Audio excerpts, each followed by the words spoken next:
Hello, chismosas y chismosos, and welcome back to Bay Area Housewife of True Crime. We are at part 2 of the Tare Ramirez and the brutal unaliving of Claire Joyce Tempongo. As a reminder, topics may be triggering. Viewer and listener discretion is very strongly advised. The people mentioned are innocent until proven guilty in court.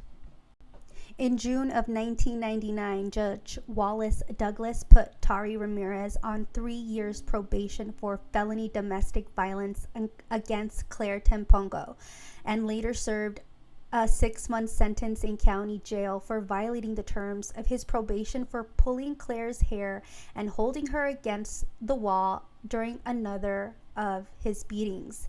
He served 4 months and was out.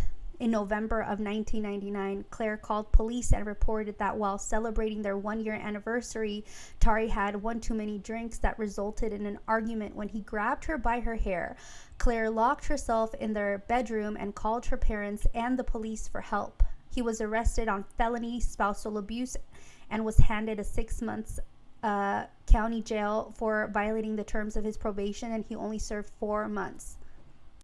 On September 1st of the year 2000, Claire told the SFPD that Tare had tried to, quote, choke her and jam his hands down her throat when she came home late to the apartment she shared at times with him, unquote.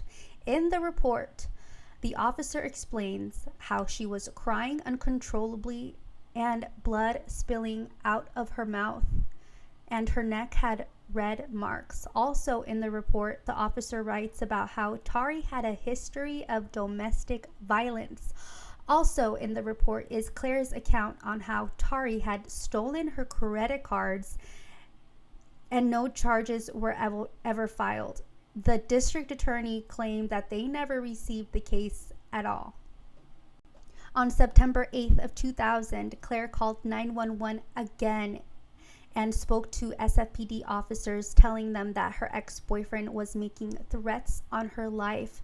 She had also gotten an emergency restraining order against the man who would end up killing her, but it had not been served yet.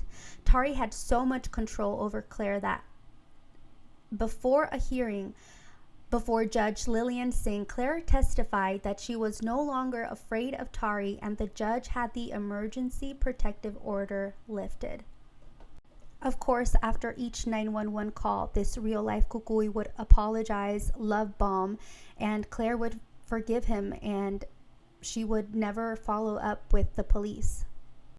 In a court hearing with regards to the September 2000 incident, the Deputy Public Defender, Lydia Stiglitz, admitted that nobody mentioned the prior incidents because, and I quote, "we had no other information about any other reports," unquote.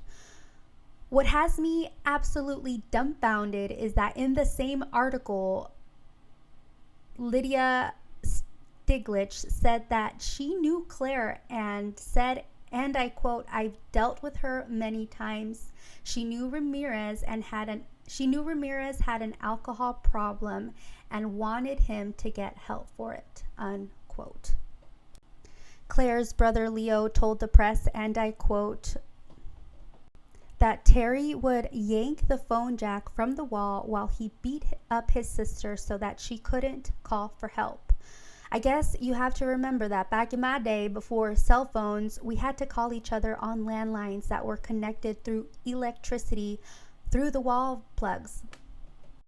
For a year and a half, Claire would call the police and made reports detailing the abuse that she suffered at the hands of her ex-boyfriend that she was trying to get rid of.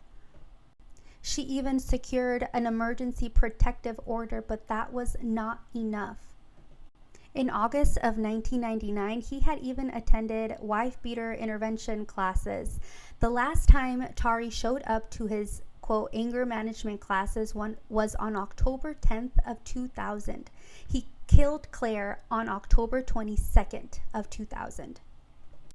On October 22nd of the year 2000, Tare Ramirez stabbed Claire Joyce Tempongo 21 times in front of her 2 young children.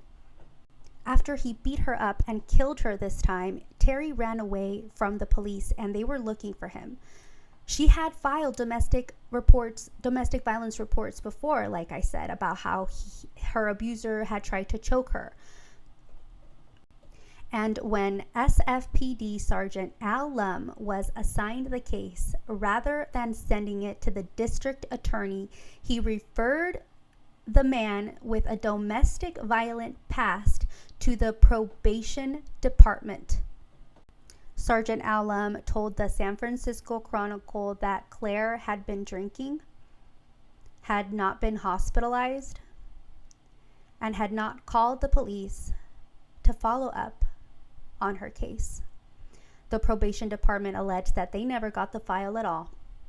And if he sounds familiar, it's because I mentioned Sergeant Al Lum in a previous episode on the Lee Bell case. If you want to check that out, that's how I got the information for this case.